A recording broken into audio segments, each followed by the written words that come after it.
नमस्कार दोस्तों, मैं पद्मजा भुवनेश्वर ब्लेसिंग टीम से। हम तरकम सध्यान जी की लिखी गई किताब कर्म और पुनर्जन्म के 12वें chapter the levels of karma की चर्चा कर रहे हैं।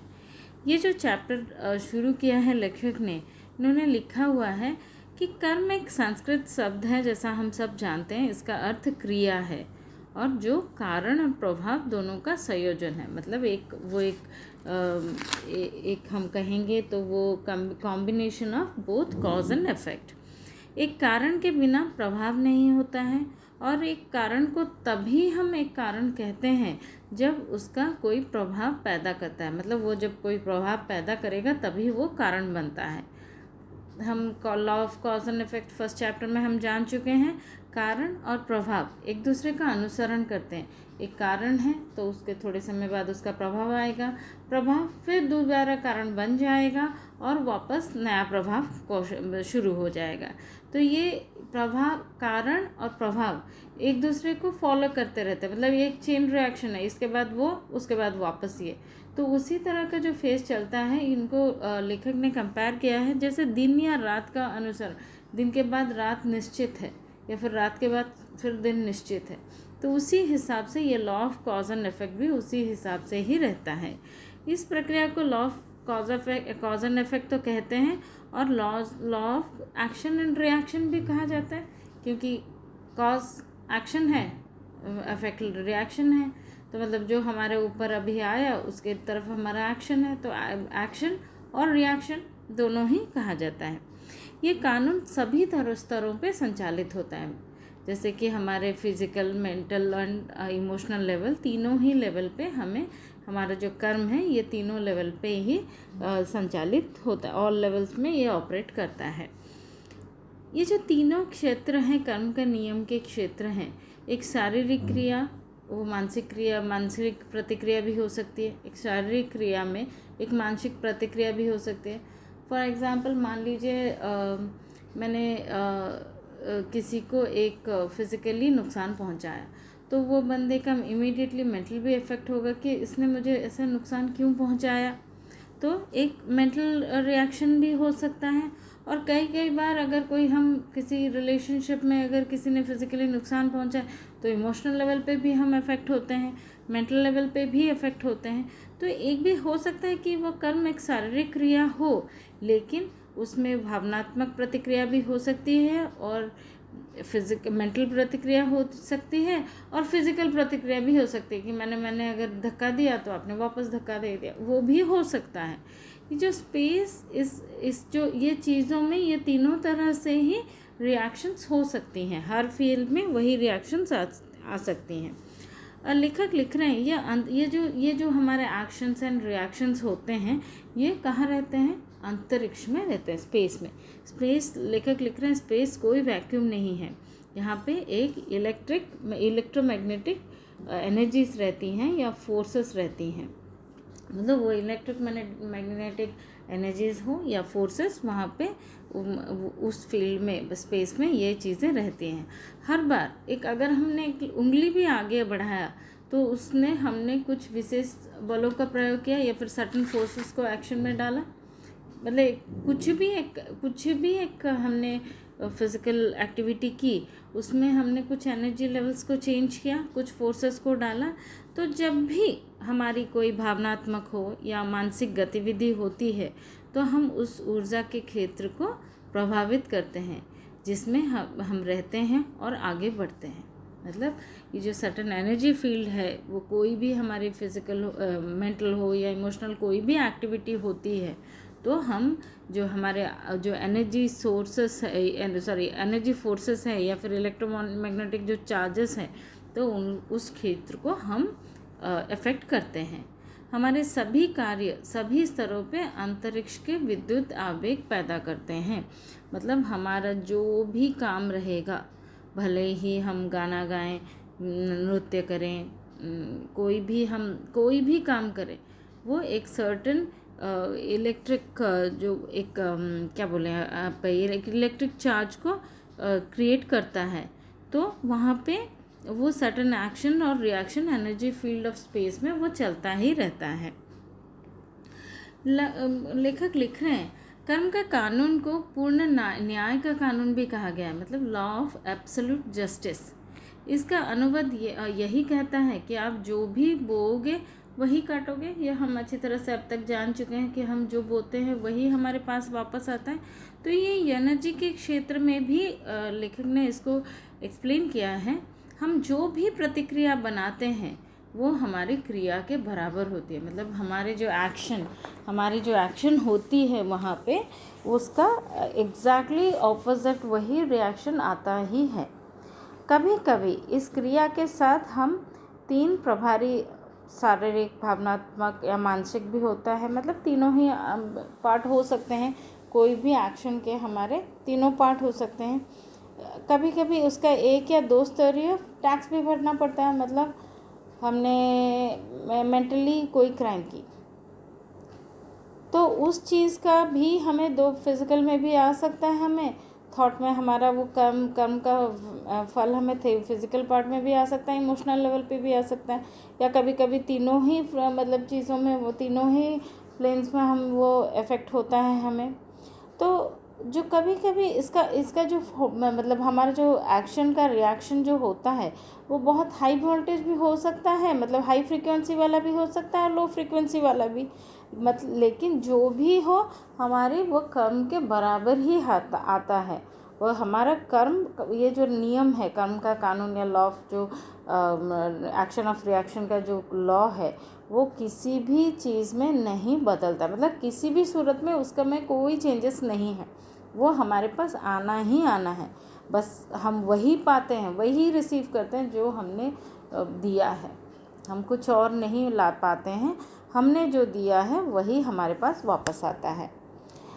लेखक लिख रहे हैं, कर्म का नियम हमारे समय के समीकरणों के सीमाओं को पार करता है। क्रिया के लिए ये ट्रिपल प्रतिक्रिया हो सकती है, एक क्रिया के लिए ट्रिपल प्रतिक्रिया हो सकती है, फिजिकल हो सकती है, इमोशनल हो सकती है, मेंटल हो सकती है। वो हमें डिफरेंट टाइम्स में भी हमें ये अफेक्ट कर सकता है। मतलब अभी मैंने एक फिज़िकल कर्म किया, उसका वैल्यू हम कब आएगा हमारे पास, उसका वो हम टाइम पे कह नहीं सकते। जैसा एक शारीरिक प्रतिक्रिया भले ही वो 2000 साल बाद भी आए, भावनात्मक वाला एक 15 दिन में आ जाए, या फिर वो 5 मिनट कुछ मिनटों में ही आ जाए। जो मेंटल लेवल पे कोई चीज़ है तो मिनटों में भी आ सकता है। तो ऐसा भी हो सकता है कि ये तीनों का एक पैकेज बन के एक साथ ही हमारे साथ आए। फॉर एग्ज़ाम्पल हम जैसे समझेंगे महाभारत में हम धृतराष्ट्र जब अपने 100 बच्चे खो देते हैं तो उस समय उनके कुछ 50 जन्म पहले उन्होंने 100 पक्षियों को पक्षी शिशु थे उनको मारा था, पर उस जन्म को उनको वापस आने के लिए उन्हें वो 50 जन्म से पहले किया गया कोई कर्म उनको महाभारत काल में हम जब जानते हैं उस तरह का सिचुएशन आया, उसमें वो बच्चों को खोया, फिजिकल मेंटल वो तीनों तरह से वो अफेक्टेड हुए। तो ये जो कानून है वो उसके परिणामों से हम कभी भी कोई भी नहीं बच सकता, भले ही वो कल आए, आ जाए, 2000 साल बाद आए, doesn't matter, but it is going to come back to our life. हम उसको फेस करना ही करना है। यदि कोई क्रिया अच्छी होती है, अगर हमारी कोई एक्शन बहुत अच्छी होती है तो क्या करता है, उसके रिएक्शन सामने आते हैं हमारे लिए अधिक आनंद की तरह, अधिक सौंदर्य की तरह, बस मतलब और बहुत सारे फिज़िकल हमारे स्पिरिचुअल मार्ग भी खुलते हैं, हमारे डिफरेंट लेवल पे हमें पहुंचा देता है, अधिक अच्छाई मिलती है, अधिक सद्भाव मिलता है, अधिक स्किल्स हमारे पास आती हैं और अधिक ज्ञान आता है।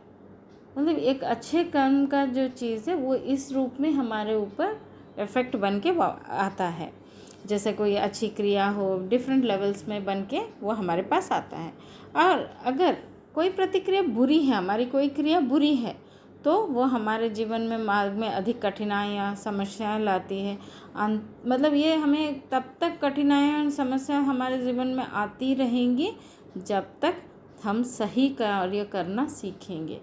मतलब हम उस लेवल तक भी उस चीज़ को फेस करते जाएंगे जब तक हम करेक्ट या राइटियस एक्शन की तरफ हम जब अग्रसर नहीं होते हैं। तो दोस्तों समझते हैं एक सही क्रिया क्या होती है। एक सही क्रिया वही है जो एक ग्रेटर लाइफ के इरादे से सामंजस्यपूर्ण हो, मतलब एक हम ग्रेटर लाइफ में मान लीजिए एक लाइफ ग्रेटर लाइफ है, हम टोटल ह्यूमैनिटी में हम उसमें एक सेल हैं, तो ये जो एक सेल का भी योगदान रहता है वो टोटलिटी में, तो वो जो हमारे every cell must do its duty. अगर वो एक निश्चित अवधि में उसको एक निश्चित चीज़ की तरह किया जाए, फॉर एग्ज़ाम्पल इसको अगर मैं आसान भाषा में हम बात करें तो एक बॉडी में मान लीजिए बॉडी में हमारे लाखों कोशिकाएं हैं या सेल्स हैं, हार्ट का एक सेल है मान लीजिए, पर सब यूनिसन में बॉडी की एक्टिविटी को काम करने के लिए सब इकट्ठे काम करें तभी उसका रोल है। आँखों का सेल का काम है देखना, कानों का सेल का काम है सुनना, बट आँखों का सेल अगर कानों का काम करे या फिर कोई गलत सलत काम करे तो क्या बॉडी प्रॉपरली फंक्शन करेगी? नहीं करेगी। वो एक टोटली एक बॉडी को हम एक एग्जाम्पल की तरह ले लें तो बॉडी एक टोटलिटी में अगर काम करने के लिए सभी हमारे अंग प्रत्यंग जो भी हमारे बॉडी में है उसके जो भी इंडिविजुअल सेल है उसको दिया गया सर्टेन एक्टिविटी को उसको करना होगा। मतलब वो अगर अपने उसमें से डेविएट होगा तो क्या होगा? हमें बीमारी होगी या फिर हमारे कोई भी चेंजेस आएंगे। एग्जैक्टली एक सही क्रिया वही है जो अपने अपने को अलॉटेड जो जॉब मिला है हमें उस हिसाब से हम सही कर्म करें। हम जो शब्द बोलते हैं, हमारे भावनाएं विचार जो हमारे पास होते हैं वो कार्य हमारे शारीरिक रूप से होते हैं या फिर फिजिकल हो या मेंटल हो या इमोशनल हो, सभी रजिस्टर्ड होते हैं और हमारा ऊर्जा क्षेत्र में वो जाते हैं। मतलब हमारा जो एनर्जी फील्ड में वो हमारा कोई भी हमारा एक्शन हो, फिज़िकल हो, मेंटल हो, इमोशनल हो, तो वो जाता है, लेकिन वहाँ पे वो शब्द या अक्षर के रूप में नहीं जाता है। It goes as electrical impulses. मतलब वो किस तरह का चार्ज के हिसाब से वो जाता है। मतलब हमने वो एग्जैक्टली वर्ड्स और एग्जैक्टली वही वर्ड्स हमारे पास वापस आएंगे ऐसा नहीं है। वो एक इम्पल्स की तरह वहाँ पे जाता है और वो आवेग मतलब वो जो इम्पल्स है या तो वो जल्दी जल्दी या फिर धीरे धीरे वो यात्रा करती रहती है, वो ट्रैवल करती है और एक कुछ निश्चित दूरी के बाद वो अपने वो अलग चार्ज के साथ जुड़ते हुए वो वापस जो ओरिजिन पॉइंट है उसकी तरफ आता है। मतलब समझे दोस्तों, ओरिजिन पॉइंट कौन है? हमारा कोई एक्शन है तो हम हैं ओरिजिन पॉइंट। तो हमारी कही गई कोई भी बात हो या अच्छी बुरी जो भी है वो वर्ड के हिसाब से वहाँ पे सेव नहीं हो रहा है, वो इलेक्ट्रिकल वो इम्पल्सेस की तरह ट्रैवल कर रहा है। बट सर्टेन डिस्टेंस जाने के बाद जिसमें हमें वो लर्निंग जिसको लॉ ऑफ कानून वहाँ पे लगता है, जब जो लॉ ऑफ नेचर के हिसाब से जो चलना चाहिए हमारा वो हमारे पास वापस उसी हिसाब से वापस आती है। तो वो क्या करता है, वो ओरिजिन पॉइंट कहाँ है? हम हैं। और उसमें अगर वो चार्जेस ऐड होना होगा या टैक्स लगना होगा या फिर कुछ चेंजेस होने होंगे उस हिसाब से वो वापस आती है। जो मूल स्रोत या फिर हम जो ओरिजिन पॉइंट की बात करें तो वो अभी हमारे पास वो चार्ज वापस आए, जो मेरे कर्म है वो मेरे पास वापस आए। अब ओरिजिन पॉइंट के बारे में बात करते हैं। ओरिजिन पॉइंट यानी हम वो जब एक्शन किया था और अभी जब अब उसका रिएक्शन हमारे पास आ रहा है उस समय हो सकता है कि हम अपर लेवल में हो या फिर लोअर लेवल में, मतलब हमारी अंडरस्टैंडिंग की या सोल डेवलपमेंट की हो सकता है हम एक मतलब एक अपर लेवल में उच्च स्तर में चले जाएं या फिर एक निम्न स्तर में चले जाएं। तब क्या फ़र्क पड़ेगा? हमारे रिएक्शन में फ़र्क पड़ेगा। समझिए दोस्तों, ओरिजिन पॉइंट मैं हूँ, मैंने एक्शन किया है, पर उसके कुछ टाइम बाद जब मेरे पास वो इलेक्ट्रिकल इम्पल्सेस आए वो मेरे इसमें अभी जो रिएक्शन लाएगा वो ही इम्पॉर्टेंट फैक्टर है। मतलब अभी हो सकता है मैं थोड़ा हायर लेवल अंडरस्टैंडिंग हो या फिर लोअर लेवल अंडरस्टैंडिंग हो, तो उसका रिएक्शंस क्या रहेंगे? रिएक्शंस अकॉर्डिंगली अफेक्ट करेंगे, मतलब प्रभाव उसी तरह का आएगा। मतलब हो सकता है मैं ये आसानी से लाइक उसको आसानी से हम उसको अवशोषित कर ले, मतलब अब्जॉर्ब हो जाए, कुछ फ़र्क नहीं पड़ेगा। हो सकता है उसका इफ़ेक्ट को बहुत ज़्यादा बढ़ा जाए क्योंकि मैं लोअर लेवल पे चली गई हूँ, तो फिर मैं और तकलीफ़ में हो जाऊँगी और रिएक्शन की वजह से मैं और अफेक्टेड होंगी। या फिर वो मैं और थोड़ा हायर लेवल पे चली गई हूँ, मेरी अंडरस्टैंडिंग हो गई है, मैं समझ रही हूँ कि ये मेरा ही एक्शन का रिएक्शन आया है, तो मैं उसको आराम से उसको एब्जॉर्ब कर लूँगी। या फिर मैं उसको कम हो जाएगा, मेरे पे इफ़ेक्ट थोड़ा कम हो जाएगा, ऐसा भी हो सकता है। तो ये जो हमारे जो कर्म के स्तर हैं इसी तरह से हमारे पास वापस आते हैं। तो दोस्तों आज के लिए बस इतना ही। अगले जो प्रकरण हम बनाएंगे इसी चैप्टर के ऊपर और चर्चा करेंगे। तो दोस्तों तब तक खुश रहिए, स्वस्थ रहिए। धन्यवाद।